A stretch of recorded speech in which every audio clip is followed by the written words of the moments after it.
Welcome to an overview of Yu-Gi-Oh! In the year 2030. There have been a good number of changes since the Link era, so we will need to move a little quickly. Let's go over the things that haven't changed first though. We have the Deck Zone, Extra Deck Zone, Graveyard, Banner Zone, Field Spell Zone, 5 Spell and Trap Zones, 2 of which are the Pendulum Zones, the 5 main monster zones, and the 2 extra monster zones. The middle main monster zone is the Prime Monster Zone, but we will get to that later. As far as new additions, we have the somewhat familiar, the Side Deck, which is still 15 cards that can be used to counter your opponent's strategy, but now there's a dedicated zone. This is because there are cards like Burning Wish, which can tutor directly from your side deck, but usually at a rather steep cost. This gives you options, an entire toolbox, without impacting draws from your main deck. Or, you can store important combo pieces in the side deck for more consistent retrieval.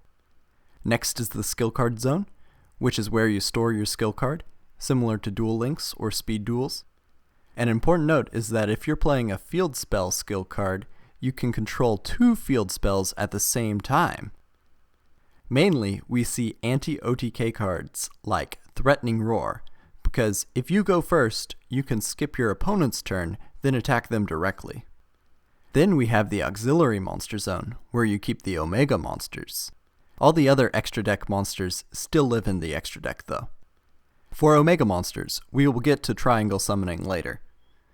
First we have the Deck Master Zone, which can technically be any monster you want, but there are special Deck Master monsters with additional effects when they are in the Deck Master slot. Of course, you can bring out your Deck Master at any time, so long as you fulfill the conditions. As far as starting the game, normal monsters have been buffed to compensate with the speed of the game, so that the turn player may mundane summon up to 4 normal monsters from the deck before conducting the draw phase. You might be thinking about using the normal monsters to set up Exodia, with the head as your deck master and the 4 pieces being placed on the field. Then you would discard your hand to karma summon back the Exodia pieces to hand, while also summoning a monster on board.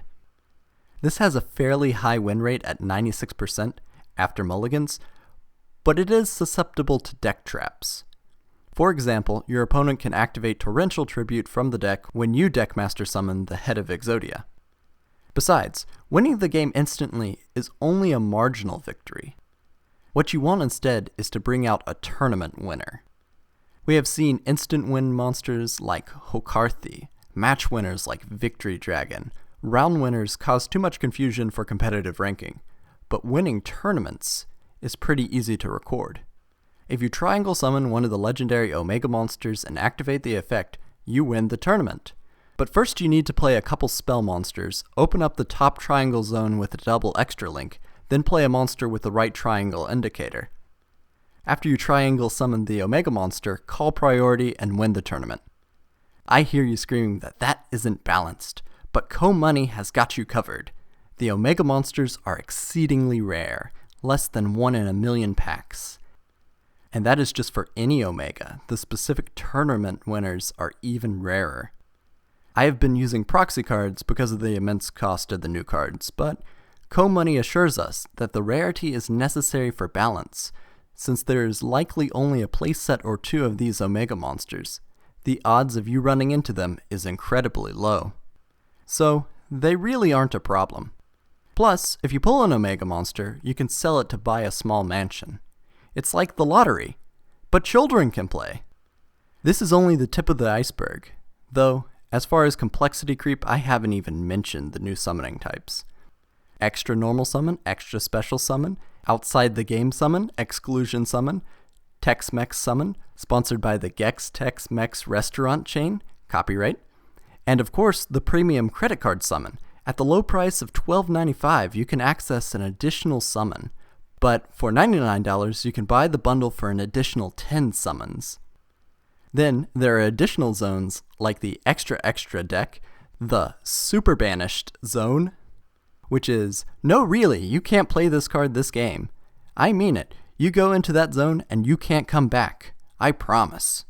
And the Shred Zone, which permanently removes that copy of the card from the game. And there are also special cases where you can substitute cards from your side deck into your main deck to access additional deck traps, at the cost of half your life points or $1.99, but you can pay a flat fee of $24.99 to be able to